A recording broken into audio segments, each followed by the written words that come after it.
दो masses m1 m2 अपनी masses के कारण से एक दूसरे पे ग्रेविटेशनल फोर्स लगाते हैं, ठीक है, ये हमने देखा।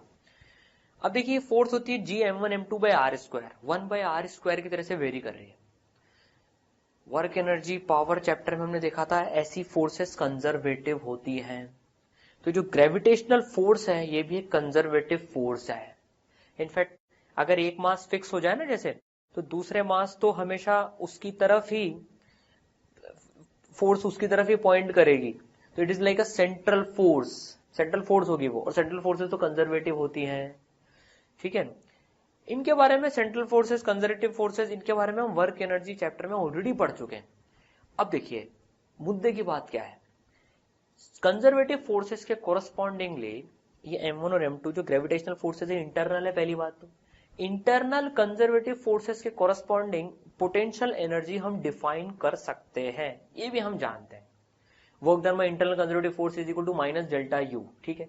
तो ग्रेविटेशनल फोर्स के लिए भी हम एक पोटेंशियल एनर्जी डिफाइन करेंगे, ग्रेविटेशनल पोटेंशियल एनर्जी। अभी कितनी होती है, ये एक सिस्टम के लिए डिफाइन होती है। तो हम एक m1 ले लेते हैं, इसको फिक्स कर देते हैं अभी के लिए, एक बार इसको जानने के लिए, और m2 ले लेते हैं। ये दोनों r डिस्टेंस की दूरी पर पड़े हुए हैं, ठीक है ना। अब हमें बतानी है इनकी ग्रेविटेशनल पोटेंशियल एनर्जी कितनी है। वैसे तो पोटेंशियल एनर्जी में चेंज मैटर करता है, कितना चेंज आ रहा है। फिर एक रेफरेंस पॉइंट लेते हैं, उसके हिसाब से फिर बाकी जगह हम एब्सोल्यूट जो वैल्यूज हैं वो डिफाइन कर सकते हैं, ठीक है। तो देखिए अब इनके बीच में जो ग्रेविटेशन फोर्स है इंटरनल फोर्स, ठीक है। अब हम मान लेते हैं ये जो m2 मास है, सपोज कीजिए ये आगे जा रहा है, मान लीजिए ये आगे जा रहा है, आगे जा रहा है, आगे जा रहा है, आगे जा रहा है, आगे जा रहा है, ठीक है ना। ये इसकी मान लीजिए इनिशियल पोजीशन थी और ये फाइनल पोजीशन है, इंफिनिटी तक लेके चले गए m2 मास को, ठीक है ना। कोई एक्सटर्नल एजेंट लेके गया होगा, ठीक है, लेकिन हमारा फोकस तो इंटरनल फोर्स पर है। भाई ये इसकी इनिशियल पोजीशन थी एंड ये इसकी फाइनल पोजीशन थी, ठीक है। अब अगर हम एक पर्टिकुलर डिस्टेंस x पर कंसिडर करें, जब ये m2 मास वहां से गुजर के जा रहा था, तो देखिए इसके ऊपर एक फोर्स जो ग्रेविटेशन फोर्स m1 लगा रहा था, कितनी लग रही थी वो, g m1 m2 by x, जो कि वेरिएबल है, x चेंज होता रहा है, फोर्स चेंज होती जा रही है, ठीक है। हमें पोटेंशियल एनर्जी में इंटरेस्ट है, तो पोटेंशियल एनर्जी कैसे डिफाइन करी जाती है, work done by internal conservative force is equal to minus delta U. Delta U का मतलब क्या, चलिए यहां लिख लेते हैं इसको। डेल्टा यू का मतलब क्या, you final minus you initial, minus U final plus you initial, तो इसको ऐसे लिख सकते हैं। तो ये इसको हम लिख सकते हैं this is equal to U initial minus U final. तो इंटरनल कंजर्वेटिव फोर्स का work initial potential energy minus final potential energy, ठीक है। अब देखिए इंटरनल फोर्स है G m1 m2 by x, अब वेरिएबल है तो इंटीग्रेशन करना पड़ेगा f डॉट dx का। अब f vector dot dx vector, अब dx तो आगे है, f पीछे है, f का मैग्नीट्यूड dx का मैग्नीट्यूड cos एंगल, एंगल कितना है f और dx के बीच में 180। तो f की वैल्यू लिखते हैं पहले अपन g m1 m2 बाय, अरे x स्क्वायर होती है force, G m1 m2 by x square होती है फोर्स, x नहीं x स्क्वायर होती है, G m1 m2 by x square, ठीक है, इनटू dx, dx और फोर्स में कितना एंगल cos 180, ठीक है, is equal to U initial minus U final. Initially कितनी दूर पे थे r, तो इसको हम लिख लेते हैं यू आर, माइनस फाइनली कितनी दूरी पर है, इनफाइनाइट दूरी पर है, तो यू इनफाइनाइट। x का वेरिएशन कहां से कहां तक हो रहा है, r से लेकर इनफाइनाइट तक, r से लेकर इनफाइनाइट तक, ठीक है। चलिए सॉल्व करते हैं इसको अपन, अब इसको सॉल्व करते हैं तो ये कितना आ जाएगा, इसको सॉल्व करेंगे, एक काम करते हैं जी m1 m2 तो बाहर निकाल लेते हैं, cos 180 है, ठीक है, तो माइनस भी आएगा, इधर माइनस आ गया, ये यहाँ पर है, ठीक है, ये आ गया माइनस, ठीक है। 1/x स्क्वायर का इंटीग्रेशन पता है हमको, 1/x स्क्वायर का x की और माइनस 2 प्लस 1 x और minus 1 upon minus 1, minus 1/x, minus 1/x, ठीक है। ये माइनस और ये माइनस सटाक सटाक, ठीक है, कहां से कहां तक, r से लेकर इंफिनिटी तक, ठीक है।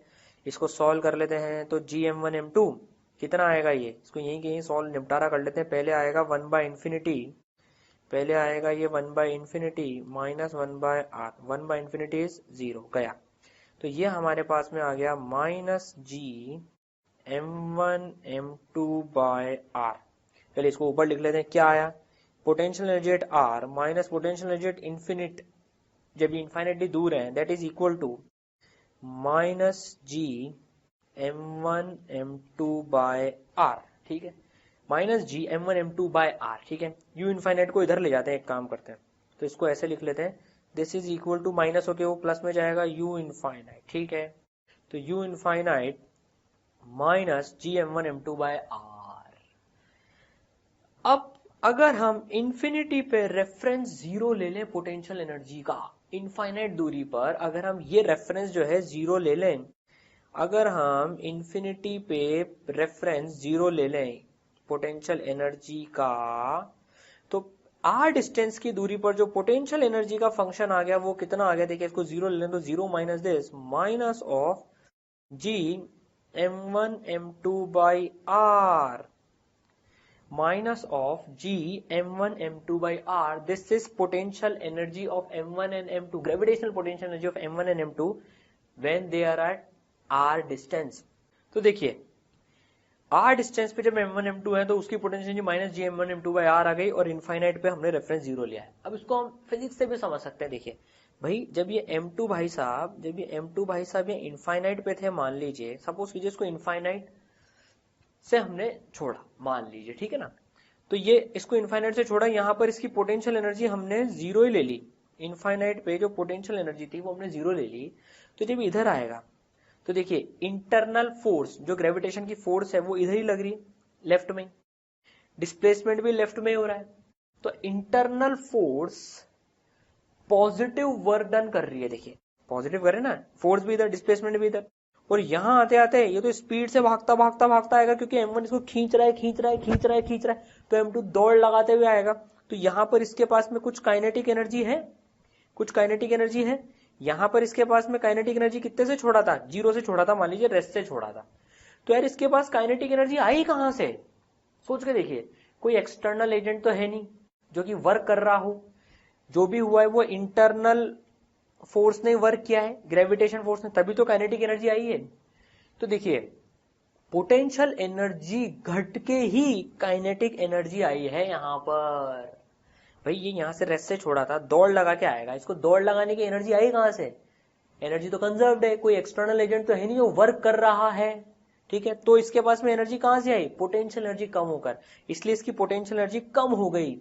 बेचारे इस m2 के पास में potential energy, m2 m1 system के पास में हमने इनफाइनाइट पे रेफरेंस जीरो ले लिया, तो अब देखिए अब जीरो में से कुछ और खर्चा कर देगा, वो मैथमेटिकली कर सकता है, तो नेगेटिव में तो पहुंच जाएगा, इसलिए पोटेंशियल एनर्जी देखिए माइनस में आ रही है, इसलिए क्योंकि उसकी सबसे ज्यादा पोटेंशियल एनर्जी जब वो इनफाइनाइट दूरी पर था तो हमने वो जीरो ले ली, सबसे दूर जब थे तब उनमें सबसे ज्यादा पोटेंशियल था, क्योंकि इनफाइनाइट से छोड़ेंगे फिर देखिए ये क्या मस्त एकदम अट्रैक्शन में मूव करके अपनी काइनेटिक एनर्जी बढ़ा सकते हैं। तो इनफाइनाइट पे जब ये रहता है सबसे ज्यादा पोटेंशियल एनर्जी होती है इनके पास में, वही हमने जीरो ले ली रेफरेंस, इसलिए पोटेंशियल एनर्जी ग्रेविटेशन नेगेटिव में आ गई है, minus G m1 m2 by are, अगर हमने रेफरेंस जीरो लिया इनफाइनाइट दूरी पर, तो समझ में आई बात है, इसलिए नेगेटिव है, minus G m1 m2 by are, ठीक है।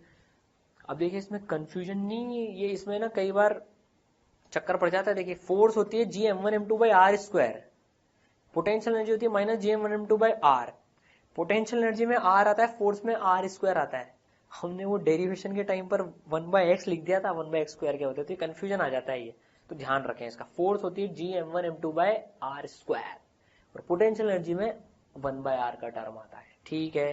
तो आपको ये बात समझ में आ गई है कि दो masses, point masses r distance की दूरी पर, तो उनकी potential energy minus G m1 m2 by r होती है।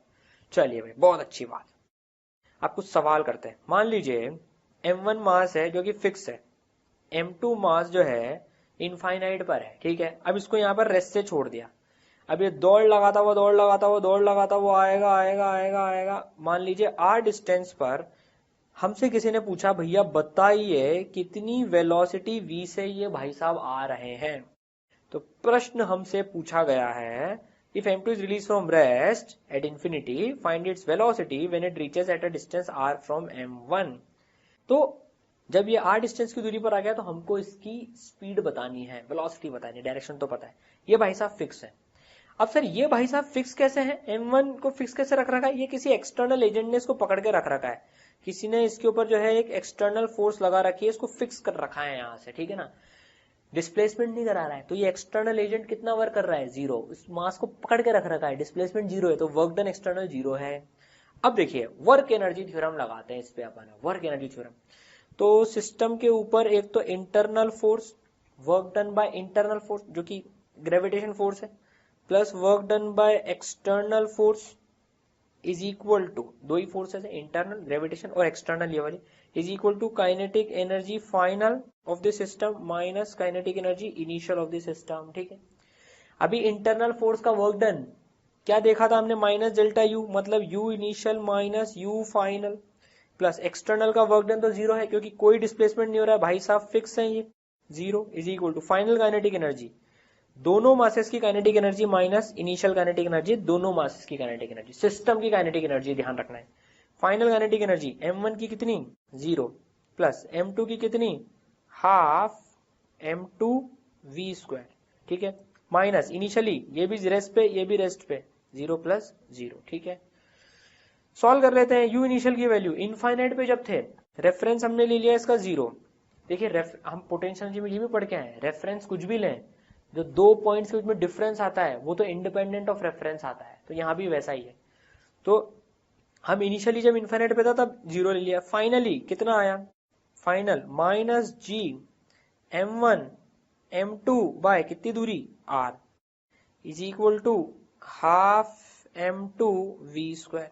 तो माइनस माइनस तो प्लस हो जाएगा, इसको सटा सट यहां से हटाते हैं, m2 से m2 उड़ जाएगा, तो v की वैल्यू आ जाएगी, 2 उधर भगा देंगे, 2g m1 बाई r का अंडर रूट, इतनी स्पीड से ये क्रॉस कर रहा होगा जब ये r डिस्टेंस पे होगा। तो बस वर्क एनर्जी थ्योरम लगा दिया, बार बार इंटीग्रेशन से बच जाएंगे, बार बार फोर्स का इंटीग्रेशन करने की जरूरत नहीं है, पोटेंशियल एनर्जी फंक्शन निकालने का फायदा ये होता है, ठीक है। अब देखिए क्या क्वेश्चन है हमारे पास में, if m and 2m are released from rest when they were at 2r distance from each other, find their velocities when separation between them had become r। तो एक m मास है एक 2m मास है, ठीक है ना, इनके बीच की दूरी इनिशियली है 2r, ठीक है। चलिए भाई अब इन दोनों को छोड़ दिया तो अब ये म्यूचुअल एक दूसरे के अट्रैक्शन में मूव करेंगे, बिल्कुल करेंगे। अब m फिक्स नहीं है, अब तो कोई एक्सटर्नल फोर्स नहीं, जो भी इंटरनल ही है, तो कुछ इस तरीके से मूव करेंगे, देखिए ये कुछ इस तरीके से मूव करेंगे। तो जब इनके बीच में सेपरेशन r हो जाए तब इनकी वेलोसिटीज बतानी है दोनों की। तो ये m मान लीजिए इधर दौड़ रहा है v1 से, 2m दौड़ रहा है मान लीजिए v2 से। अब लाइफ में कितने वेरिएबल्स हो गए, दो वेरिएबल्स हो गए, लेकिन वर्क एनर्जी की इक्वेशन तो एक ही है। अब दूसरी इक्वेशन कहां से लेके आएंगे, अब दूसरी इक्वेशन आएगी मोमेंटम कंजर्वेशन की, यस, क्यों, क्योंकि एक्सटर्नल फोर्स तो कोई से है ही नहीं, जो भी है इंटरनल फोर्स ही है, तो बस मोमेंटम कंजर्व कर देंगे। इनिशियली जब m भाई साहब यहां पर थे तो रेस्ट पर थे, 2m भाई साहब जब यहां पर थे तो रेस्ट पर थे, तो देखिए p initial equal to p final vector में, क्योंकि इंटरनल फोर्स ही है, सिर्फ एक्सटर्नल फोर्स जीरो है, p initial 0 plus 0 is equal to p final, आगे को पॉजिटिव ले लेते हैं, mv1 minus 2mv2, that implies that v1 is equal to 2v2। तो v1 डबल है, तो एक काम करते हैं v2 को v ले लेते हैं, एक वेरिएबल यही के ये नकारा करते हैं और इसको ले लेते हैं 2v। देखिए तो v1 अपने आप ट्वाइस हो गई इसकी, मोमेंटम देख लीजिए m2v 2mv 0 हो रहा है, ठीक है।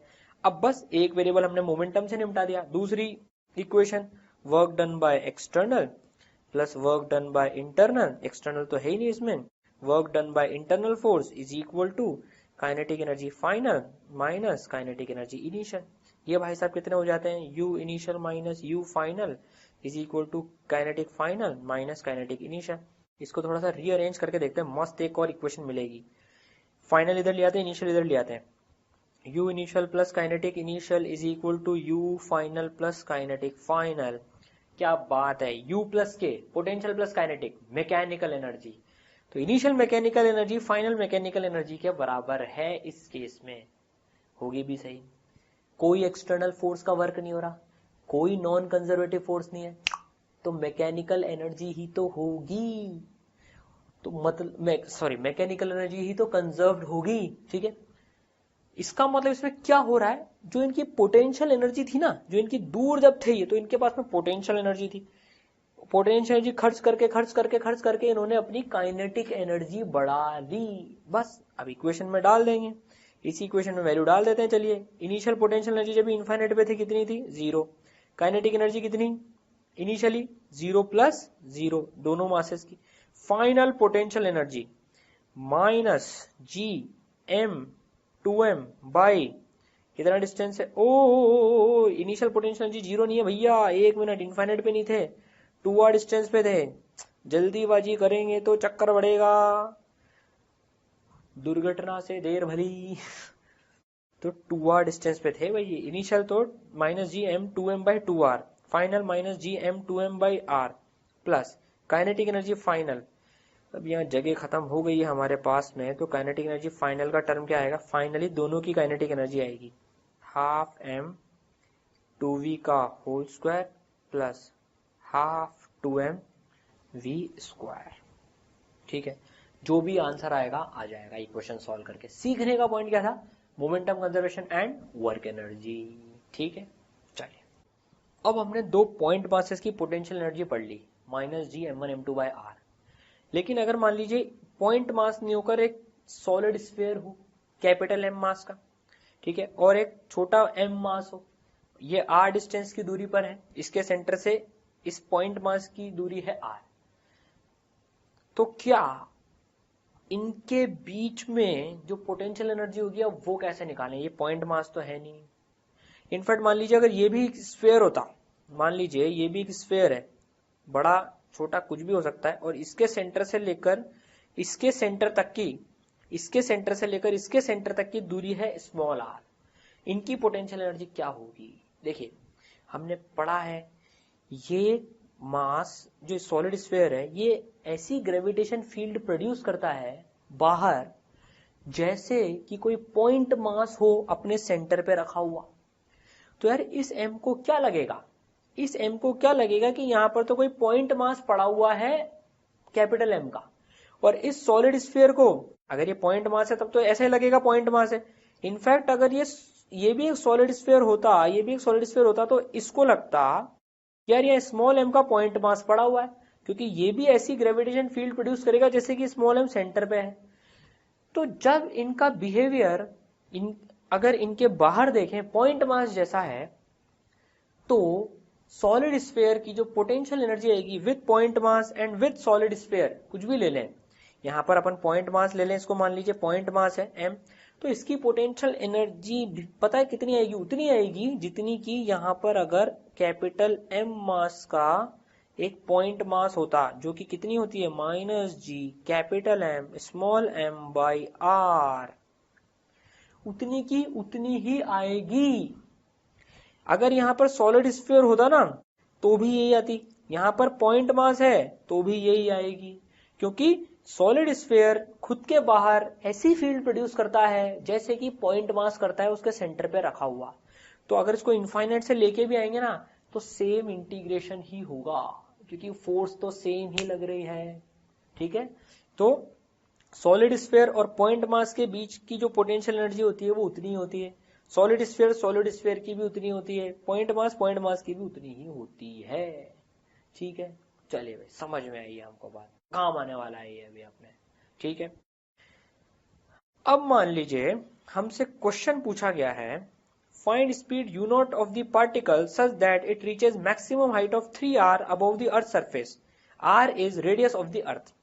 तो भाई ये अर्थ है जिसका रेडियस है r। ठीक है, एक पार्टिकल हमने यहां से लिया, छोटा पार्टिकल है, उसको ऊपर फेंक दिया u0 से।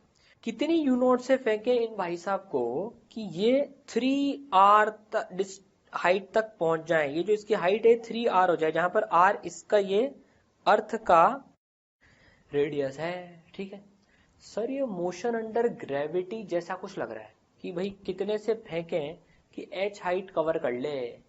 नहीं, मोशन अंडर ग्रेविटी में देखिए काइनेमैटिक्स में जो हमने पढ़ा था कि किसी सरफेस से किसी पार्टिकल को अगर u0 से फेंकें तो वो मैक्सिमम हाइट कितनी जाएगा वो एनालिसिस करने के लिए, मान लीजिए एच हाइट मैक्सिमम जा रहा है तो हम यहाँ पर उसकी वेलोसिटी 0 ले लेते थे, एक्सेलरेशन कांस्टेंट g मान के सॉल्व कर लेते थे, v square is equal to u square plus 2as, इसमें वैल्यू डाल देते थे कांस्टेंट एक्सेलरेशन मानते हुए। लेकिन यहां पर वो काम कर सकते हैं क्या? नहीं कर सकते हैं। देखिए डिफरेंस समझना है। काइनेमैटिक्स में जो हमने फेंकी थी तो छोटी छोटी वेलोसिटी से फेंकी थी, ठीक है ना। अर्थ के सरफेस के नियर बात करते थे हम, 10 metre, 20 metre, 500 metre maximum, 1 kilometre, हद से हद 1 किलोमीटर। तो अब लेकिन यहां तो 3r के डिस्टेंस पे एक पार्टिकल फेंका है, सोच के देखिए। तो जो रास्ते में वो जा रहा है तो g यूनिफॉर्म तो रही है, g की वैल्यू तो चेंज होती जा रही है, तो इसका कांस्टेंट एक्सेलरेशन नहीं है समय के साथ। तो हम इसमें v square equal to U square plus 2s नहीं लगा सकते हैं, क्योंकि यहां पर कांस्टेंट एक्सेलरेशन नहीं है। मोशन अंडर ग्रेविटी जब हमने पढ़ा था तब लगाते थे हम, क्योंकि तब हम छोटी वेलोसिटीज के साथ डील करते थे अर्थ के सरफेस के नजदीक, 9.8 ही रहता था। लेकिन यहाँ तो घटता जा रहा है, घटता जा रहा है, घटता जा रहा है, तो इसमें ये इक्वेशन काम नहीं करेगी, ठीक है, ये इक्वेशन काम नहीं करेगी। सिमिलरली देखिए हमने जो पोटेंशियल एनर्जी ग्रेविटेशन में डिफाइन करी थी, h हाइट पर पोटेंशियल एनर्जी हमने कितनी डिफाइन करी थी? अगर ये स्मॉल m मास है तो हमने डिफाइन करी थी mgh, ये डिफाइन करी थी हमने, ठीक है ना। जहां पर g की वैल्यू जो है वो g0 लेते हुए 9.8। अब ये भी कैसे करी थी? अर्थ सरफेस पे रेफरेंस 0 लेकर और g को कांस्टेंट मानते हुए करी थी कि g वेरी नहीं कर रहा, नीचे फोर्स लग रही है mg, तो h हाइट ऊपर ले जाने में कांस्टेंट फोर्स का वर्क लेते हुए mg into H minus sign के साथ, क्योंकि वो u final minus u initial का नेगेटिव होती है, वो work done by internal conservative minus delta u, इसलिए mgh आ जाती है। लेकिन यहां पर वैसा नहीं कर सकते कि सर अर्थ सरफेस पे रेफरेंस लेकर यहां पर पोटेंशियल एनर्जी अपन m, अगर ये m मास का पार्टिकल मान लें छोटे m का, तो mg 3r ले लें, क्योंकि g तो वेरिएबल है, ठीक है। तो डिफरेंस समझ में आया, ठीक है। अब हम छोटी हाइट्स की बात नहीं कर रहे हैं, 3r मतलब 3 times radius of earth height तक लेके जाना है पार्टिकल को, तो इसको कैसे करेंगे? अब देखिए इसमें अपन वर्क एनर्जी थ्योरम लगाएंगे, और जो हमने एक स्फीयर और एक पार्टिकल के बीच में जो पोटेंशियल एनर्जी निकाली थी, इंटीग्रेट करके, फोर्स को इंटीग्रेट करके निकाली थी ना, उसका एक्सप्रेशन यूज करेंगे। तो देखिए इनिशियली क्या सेटअप है, इनिशियली ये भाई साहब यहाँ पर है मास m यहाँ पर है, फाइनली यहाँ पर है। इनिशियली तो चलिए इंटरनल फोर्स ये सिर्फ, तो work done by internal force is equal to kinetic energy final of the system minus kinetic energy initial of the system. System में कौन कौन है? Earth and particle. Internal force ने कितना वर्क किया? u initial minus u final is equal to kinetic final minus kinetic initial, ठीक है। अब वैल्यू रखते हैं। देखिए इनिशियली वो अर्थ के सेंटर से कितना दूर है? r दूर है, तो इनिशियली पोटेंशियल एनर्जी कितनी हो जाएगी? m और कैपिटल M की minus of g small m capital M E bye कितनी दूरी पर है? r, माइनस का माइनस u फाइनली वो सेंटर से कितनी दूरी पर है? भाई ये जो डिस्टेंस अपन लेते हैं ये सेंटर से होता है, सॉलिड स्फीयर और इस पॉइंट मास का सेंटर से 3r plus r that is 4r minus g m e by 4r, ठीक है। Final kinetic energy of system minus initial kinetic energy of the system. Final kinetic energy कितनी है? Final kinetic energy देखिए finally ये रुक गया, अर्थ को अपन rest पे मानेंगे, ये छोटा सा पार्टिकल है, इसके चक्कर में अर्थ मूव नहीं करेगी, तो अर्थ की तो इनिशियल और फाइनल दोनों काइनेटिक एनर्जी 0 है। तो फाइनली ये भी रुक गया, ये भी रुक गया, तो 0 प्लस 0। इनिशियली देखें अर्थ की 0, इस पार्टिकल की कितनी? हाफ m u0 स्क्वायर, ठीक है। अब देखिए एक चीज और देखते हैं कि हमने जो इक्वेशन लिखी है उसमें गलती नहीं है, ये चेक करने का एक तरीका होता है। देखिए कि भाई यहाँ पर माइनस, ये माइनस, कुछ लफड़ा तो नहीं हो गया। देखिए बहुत प्यारा तरीका है, आपकी इक्वेशंस अपने आप आपको बता देंगे कि आपने सही करा है कि नहीं करा है। देखिए अभी इसको सॉल्व करेंगे तो ये 1/4r minus 1/r, 1/4 minus 1 minus 3/4 gm capital M e by r ये आ जाएगा, इसको सॉल्व करेंगे तो is equal to -12 m u not square. अब देखिए सीखने वाली बात, देखिए ये वाली टर्म नेगेटिव है, ये वाली टर्म नेगेटिव है, नेगेटिव इक्वल टू नेगेटिव आ रहा है, मतलब हमने इक्वेशन सही लिखी है। मान लीजिए हम यहाँ माइनस लेना भूल जाते, मान लीजिए हम पोटेंशियल एनर्जी माइनस लेना भूल जाते तो ये प्लस आ जाता, plus equal to minus possible ही नहीं है, positive equal to negative possible नहीं है, मतलब कहीं गड़बड़ करी है और वो गड़बड़ ये है। ठीक है, तो ऐसे ना इक्वेशंस को चेक कर लेना चाहिए कि यार कहीं नेगेटिव इक्वल टू नेगेटिव ही आ रहा है ना। ठीक है, अब बस अब तो डिंग डिंग डिंग डिंग आ जाएगी यू नोट की वैल्यू, कितनी आ जाएगी यू नोट की वैल्यू, ये 2 से ये 4 2 से कट जाएगा तो 3/2 R G capital M E का अंडर रूट, इतनी वेलोसिटी से फेंकना पड़ेगा तब वो 3r हाइट पे जाएगा पार्टिकल। ठीक है, हमने ग्रेविटेशन पोटेंशियल एनर्जी पढ़ी देखिए, ठीक है ना। अब एक और मजेदार चीज पढ़ते हैं। मान लीजिए हमने एक मास m लिया, ठीक है, ये ग्रेविटेशन फील्ड प्रोड्यूस कर रहा है, ठीक है, उस ग्रेविटेशन फील्ड को मेजर करने के लिए हमने एक physical quantity gravitational field intensity देखी थी कि भाई r डिस्टेंस की दूरी पर ग्रेविटेशन फील्ड इंटेंसिटी कितनी है, वो वेक्टर क्वांटिटी थी, ठीक है। अब ये जो ग्रेविटेशन फील्ड है ना, इसका प्रकोप, इसकी बेसिकली कितनी है ये, इसको मेजर करने के लिए, इसका आइडिया लेने के लिए एक और फिजिकल क्वांटिटी हम काम में ले सकते हैं, जो कि स्केलर क्वांटिटी होगी, जो कि स्केलर क्वांटिटी होगी। कौन सी? Gravitational potential. ग्रेविटेशनल पोटेंशियल एक स्केलर क्वांटिटी होती है जिससे कि हमको आइडिया मिल जाता है कि इसकी ग्रेविटेशनल जो फील्ड है वो कितनी स्ट्रॉन्ग कितनी वीक है। अब देखिए इसको अपन v से डिनोट करेंगे, ठीक है ना, पोटेंशियल एनर्जी को u से करते थे, इसको अपन v से कर रहे हैं। तो अब ये जो ग्रेविटेशन पोटेंशियल है ये कैसे मेजर होती है, देखिए ग्रेविटेशन पोटेंशियल कैसे मेजर होती है, हमें r डिस्टेंस पे ग्रेविटेशन पोटेंशियल मेजर करनी है।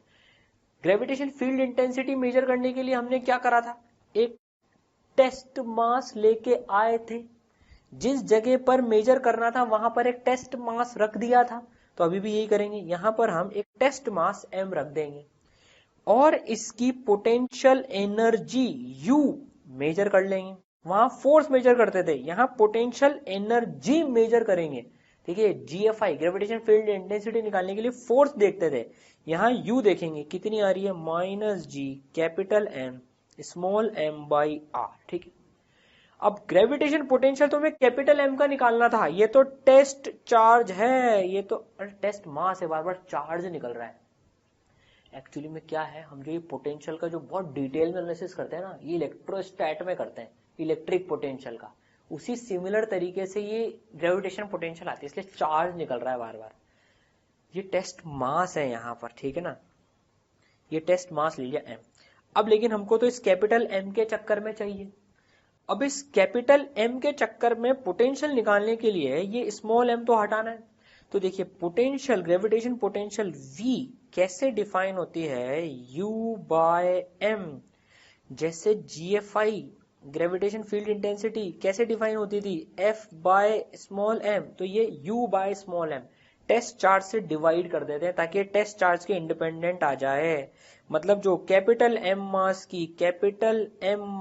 की r डिस्टेंस की दूरी पर जो पोटेंशियल होगी, ग्रेविटेशन पोटेंशियल r डिस्टेंस की दूरी पर, वो होगी -g capital M by r, और ये स्केलर क्वांटिटी होती है, दिस इज स्केलर क्वांटिटी। ठीक है, इसका मतलब r डिस्टेंस की दूरी पर, यहाँ पर r डिस्टेंस की दूरी पर ये जो पॉइंट है, यहाँ पर इस m मास के कारण जो ग्रेविटेशन पोटेंशियल है वो -gm बाई r है, and it is scalar quantity.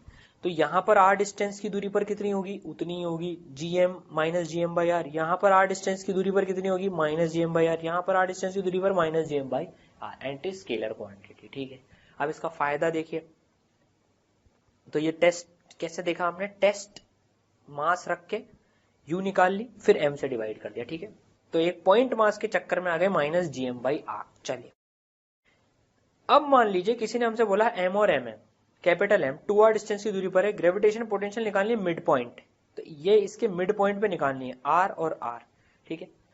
Gravitation potential add हो जाएगी, दोनों का जो कंट्रीब्यूशन है वो ऐड हो जाएगा, तो इसका कंट्रीब्यूशन कितना, minus G M by R, इधर इसका कंट्रीब्यूशन कितना, minus G capital M by R, तो ये कितना आ गया, minus two G capital M by are.